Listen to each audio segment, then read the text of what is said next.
आइए भक्तगण, देवशयनी एकादशी व्रत के कथा को सुनते हैं। तो प्रेम से बोलो लक्ष्मीपति विष्णु भगवान की जय। युधिष्ठिर ने पूछा, भगवान, आषाढ़ मास के शुक्ल पक्ष में कौन सी एकादशी होती है और उसका क्या नाम है तथा क्या विधि है, यह बतलाइए। तब भगवान श्री कृष्ण बोले, राजन, आषाढ़ मास के शुक्ल पक्ष की एकादशी का नाम देवशयनी है। मैं उसका वर्णन करता हूँ। वह महान पुण्यदायिनी, स्वर्ग और मोक्ष प्रदान करने वाली, सब पापों को हरने वाली तथा उत्तम व्रत है।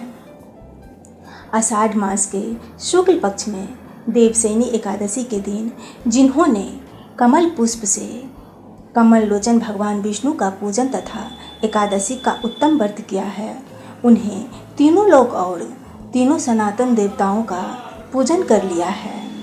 हरिशयनी एकादशी के दिन मेरा एक स्वरूप राजा बलि के यहाँ रहता है और दूसरा क्षीर सागर में शेषनाग की शैया पर तब तक शयन करता है जब तक आगामी कार्तिक का एकादशी नहीं आ जाती।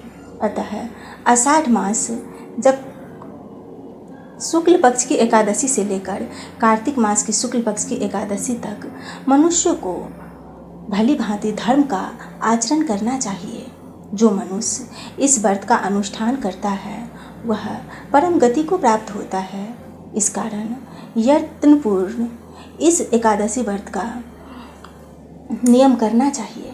एकादशी व्रत के रात में जागरण करके शंख चक्र और गदा धारण करने वाले भगवान विष्णु का भक्ति पूजन करनी चाहिए।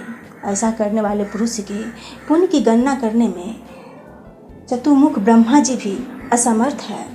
राजन, इस प्रकार भोग और मोक्ष प्रदान करने वाले सर्वहारी एकादशी के उत्तम व्रत का पालन करता है, वह जाति का चंडाल होने पर भी संसार में सदा मेरा प्रिय करने वाला है। जो मनुष्य दीपदान, पलाश के पत्ते पर भोजन और व्रत करते हुए चौमास व्यतीत करते हैं, वे मेरे लिए प्रिय हैं। चौमास में भगवान विष्णु सोए रहते हैं, इसीलिए मनुष्य को भूमि पर शयन करना चाहिए।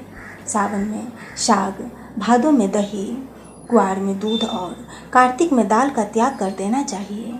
जो चौमासे में ब्रह्मचर्य का पालन करता है वह परम गति को प्राप्त होता है। राजन, एकादशी के व्रत से ही मनुष्य सब पापों से मुक्त हो जाता है। अतः सदा इसका व्रत करना चाहिए। कभी भूल से भी नहीं एकादशी व्रत छूटनी चाहिए। शयनी और बोधनी के बीच में जो कृष्ण पक्ष की एकादशी होती है, गृहस्थ के लिए वे ही व्रत रखने में योग्य है।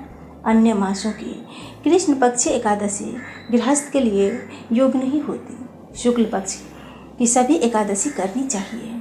इसी के साथ देवशयनी एकादशी व्रत की कथा समाप्त हुई। मिलते हैं हम आपसे अपने अगले कथा में। तब तक के लिए लक्ष्मीपति विष्णु भगवान की जय।